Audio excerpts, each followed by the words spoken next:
డబ్బు, అనారోగ్యం, ఉద్యోగం, వ్యాపారం అప్పులతో బాధపడుతున్నారా? వెంటనే జేకేఆర్ గురువు గారికి కాల్ చేసి అపాయింట్మెంట్ తీసుకోండి. Hi viewers, India's largest digital media network Suman టీవీకి స్వాగతం. ప్రస్తుతం మనతో ఉన్నారు motivational speaker and language trainer Vijaya Bangaru Amma. అమ్మ నమస్తే. నమస్తే. ఒకప్పుడు పార్కులలోకి వెళ్తే అబ్బా చూడలేం బాబోయ్, ఆ పొదల వెనకాల చెట్ల దగ్గర అని ఏదో పార్కుల్లోనే చూడలేకపోయేవాళ్ళు. ఇప్పుడు పొదలు అన్నట్టుగా ఎందుకు ఒక చాటు అనేది ఉండాలి అని చేసుకునేవాళ్ళు. ఇప్పుడు ఏమిటంటే ఇప్పుడు ఏంటంటే ముఖ్యంగా హాస్టల్లో ఉన్న అమ్మాయిలు ఎక్కడ హాస్టల్కి వెళ్ళండి అమ్మా, ఈ గర్ల్స్ హాస్టల్ అయినా బాయ్స్ హాస్టల్ అయినా ఎక్కడికైనా వెళ్ళండి, జంటలు జంటలు రోడ్డు మీద కనిపించడం, గేటు దగ్గర లేకపోతే గేటుకు చెట్టు ఉంటే చెట్టు దగ్గర, వీళ్ళవి బహిరంగ చూడలేక చచ్చిపోతున్నారు జనాలు. అటువైపు ఫ్యామిలీస్ ఉండాలంటే వాళ్ళకి నరకంగా ఉంది. పిల్లల్ని తీసుకెళ్లాలంటే ఎంత ఇబ్బందిగా ఉంటుంది.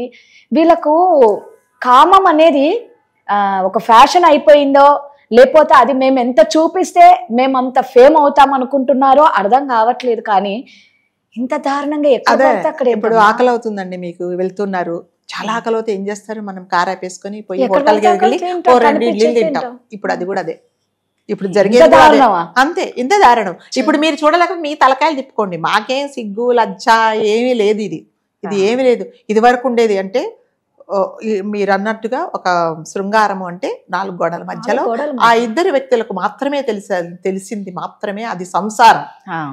ఇప్పుడు అలాంటిది తెలియదు. ఏమైతుంది, ఎప్పుడైనా జరిగేది కదా, ఇప్పుడు జరిగితే ఏమవుతుంది, రూల్ ఉందా? ముఖ్యంగా హాస్టల్స్ లో వాళ్ళు ఇంకా అంటే చాలా మటుకండి ఈ హాస్టల్స్ ఏం చేస్తారంటే ఈ రెసిడెన్షియల్స్ మధ్యలో పెడుతున్నారు అన్నమాట. అందరూ అంటే మామూలుగా ఫ్యామిలీస్ ఉండే మధ్యలో పెడుతున్నారు.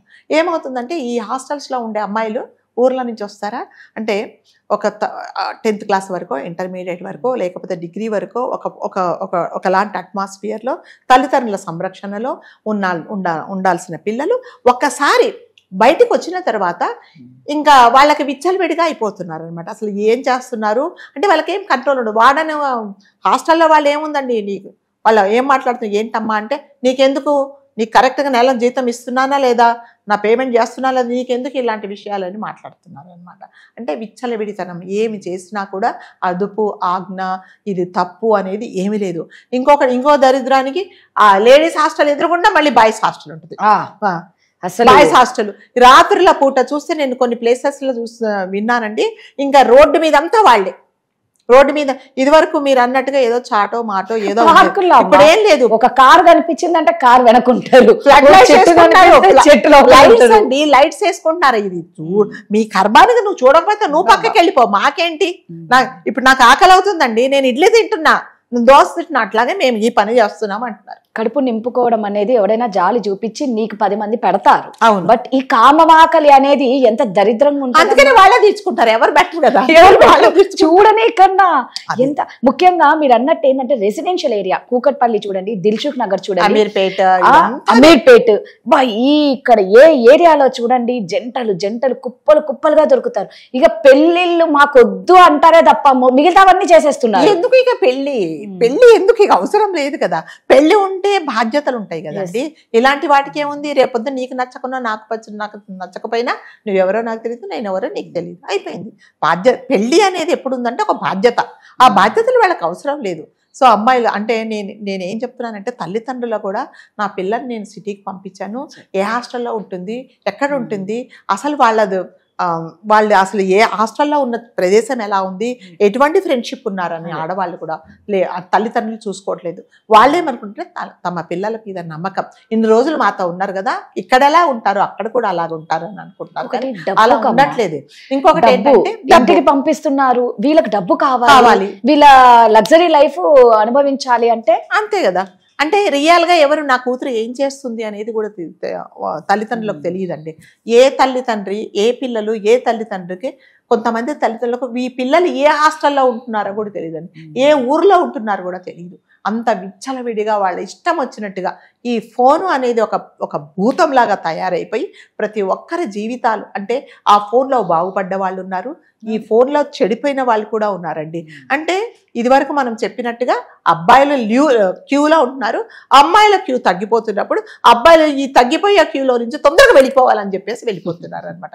ఎందుకంటే నేను క్యాచ్ చేసుకోవాలి, లేకపోతే ఎవరన్నా పట్టుకుపోతారేమో అన్నట్టుగా అయిపోతున్నారు. అంటే ఒక డిసిప్లిన్, ఒక ఇదిగా ఉండాలి. మన లైఫ్ కదా, మనం ఎప్పటికైనానండి, ఎవరికైనా ఏ వయసు వచ్చిన వాళ్ళకు కూడా, చిన్నపిల్లలు కూడా ఒక సెల్ఫ్ డిసిప్లిన్ అని ఉన్నదనుకోండి, ఎవ్వరు చెప్పరు నువ్వు పలానా చోటుకి వెళ్ళు, పలానా పని చేయమని నీవు నేను ఈ పని చేసినందువల్ల నాకు నష్టమా లాభమా, నా జీవితంలో నేనేమన్నా నష్టపోతానా అనేది ఎవరు చూసుకోవట్లేదు. నాకు టెంపరీగా ఇప్పుడు దాహం వేసింది, మంచినీళ్ళు తాగేశాను, అంతేగాని దీనివల్ల నాకు ఏం జరుగుతుంది అనేది ఏమి ఆలోచించుకోవటం లేదండి.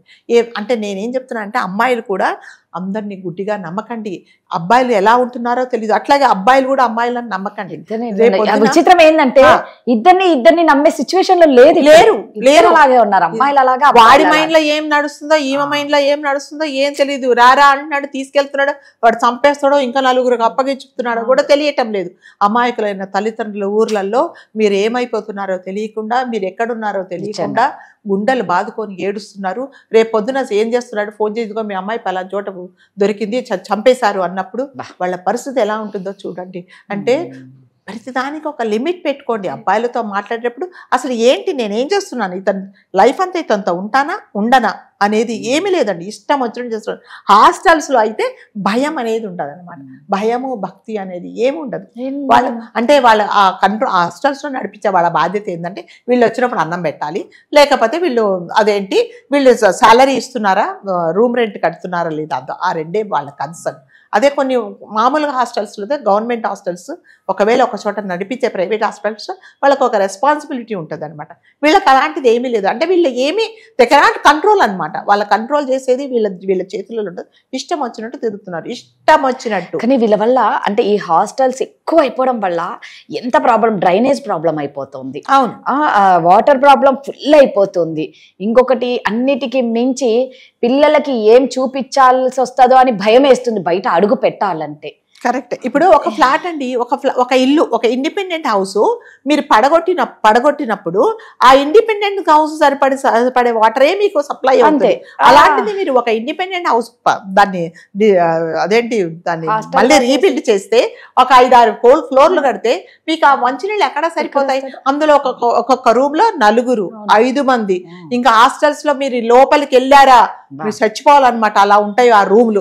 బయటకు వచ్చినప్పుడు మాత్రమే. నేను ఒకసారి బెంగళూరుకి వెళ్ళినప్పుడు ఏదో పని నుండి వెళ్తే ఒక హాస్టల్ ఒక అమ్మాయిని కలుద్దామని చెప్తే లోపలికి వెళ్ళానండి. మీరు నమ్మరు రాధ గారు, అసలు అది రూమా డ్రైనేజా నాకు అర్థం కాదు.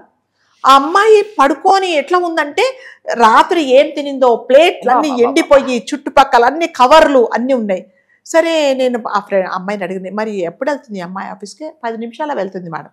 కరెక్ట్ 5 మినిట్స్కి లేచిందండి.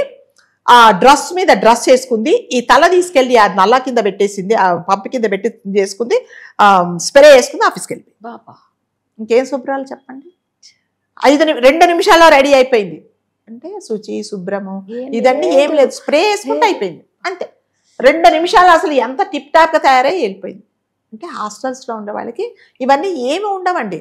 ఎంతసేపు వచ్చి బయటకు వెళ్ళిపోవాలా, ఎవరు వస్తారో వారితో డబ్బులు ఖర్చు పెట్టించాలా, అంతే ఉంటుంది. కానీ ఇవన్నీ ఏమీ ఉండవు. కాబట్టి అంటే మనం చెప్పేది ఏంటంటే హాస్టల్స్ పెట్టే వాళ్ళు కూడా, ఆ ఓనర్స్ కూడా ఇవన్నీ ఆలోచించుకోవాలి. పక్కన వాళ్ళ వల్ల మన హాస్టల్ వల్ల ఎవరికన్నా డిస్టర్బెన్స్ అవుతున్నదా అనేది. మళ్ళీ ఏం చేస్తే వీళ్ళు ఉల్టా పోట్లాడతారండి వాళ్ళతో. ఏంటి ఇలా చేస్తున్నారు, మా ఇష్టం, మా హాస్టల్ ముందు మేము కూర్చుంటే మీకేంటి అనేది. వాడు కింద నుంచి వచ్చి హార్న్ కొడతాడు. ఆ రూమ్ అదెవరో 4వ ఫ్లోర్లో ఉండే రూమ్లో ఉండి వాష్రూమ్లో ఉండడానికి వినిపించాలి వీడి హార్న్. అప్పటిదాకా కొడుతూనే ఉంటాడు. నేను చాలా మట్టుకు ఇలా అర్ధరాత్రి అయిందంటే ఇలా కేకుల గోళ, బర్త్డే అయిందంటే కేక్. ఇప్పుడు ఈ బర్త్డేలు ఏం చేస్తారంటే రోడ్డు మీద వచ్చి సెలబ్రేట్ చేసుకుంటున్నారు అనమాట, లోపల కాకుండా. ఏవి జరగాలో లోపల అన్ని బయటికి తీసుకొచ్చి అన్ని బయటే, ఇంకా ఏమి లేదు. ఒట్టి స్నానాలు ఒకటి బయట చేయలేదు, అది కూడా చేస్తారు. అది కూడా అయిపోయింది, ఆశ్చర్యం. అందుకని హాస్టల్స్ లో ఉండే వాళ్ళకి తల్లిదండ్రులు కనీసం మీరు జాగ్రత్తలు చెప్పి పంపించండి. అంటే మంచి పిల్లలు అంటే ఎవరైనా సరే అమ్మాయిలకు నేను మీరు ఎక్కడికి వెళ్తున్నారో కనీసం ఒక 3వ వ్యక్తికి చెప్పండి. రేపొద్దున ఏదన్నా జరిగితే అదిగో నాకు చెప్పిపోయింది, ఇలా పలానా చోటుకి వెళ్ళింది అని అన్న వాళ్ళు చెప్తారు. మీరు ఎక్కడికి వెళ్తున్నారో, ఎవరితో వెళ్తున్నారో, ఎప్పుడు వస్తారో తెలియక మీ ఫోన్ స్విచ్ ఆఫ్ అయిపోతే తల్లిదండ్రులు ఎవరితో మాట్లాడతారండి? ఎవరిని అడిగినా నాకు తెలియదు అంటారు. ఏమ్మా మా అమ్మాయి తెలియదు అంకుల్ మాకు అని అంటున్నారు. ఎందుకంటే మీరు ఎవరికి చెప్పట్లేదు. అట్లీస్ట్ మీరు ఎక్కడికి వెళ్తున్నారో మీ లొకేషన్ మీకు సంబంధించిన వాళ్ళకి ఒక్కరికి షేర్ చేయండి. అంటే అది మీ సేఫ్టీనే. రైట్. రేపు పొద్దున వాడు ఏమన్నా మిమ్మల్ని ఎక్కడికైనా తీసుకెళ్ళినా పలాని చోటికి ఈ అమ్మాయి వెళ్ళింది అని అన్నా తెలుస్తుంది. అది ఎవరు చేయట్లేదండి. అంటే అమ్మాయిల మీద మనకేం కోపం లేదండి. మీరు జాగ్రత్త కోసం, మీ జాగ్రత్త కోసమే చెప్తున్నాం.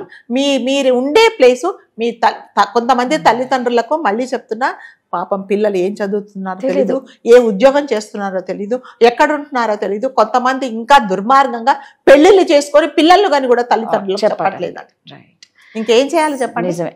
అమ్మాయిలు అబ్బాయిలు ఇద్దరు జాగ్రత్తగా ఉండండి. మీ మీద ఎంతో నమ్మకంతో పేరెంట్స్ ఇక్కడ పంపిస్తున్నారు. వాళ్ళని బాగా చూసుకొని వాళ్ళ నమ్మకాన్ని నిలబెట్టండి.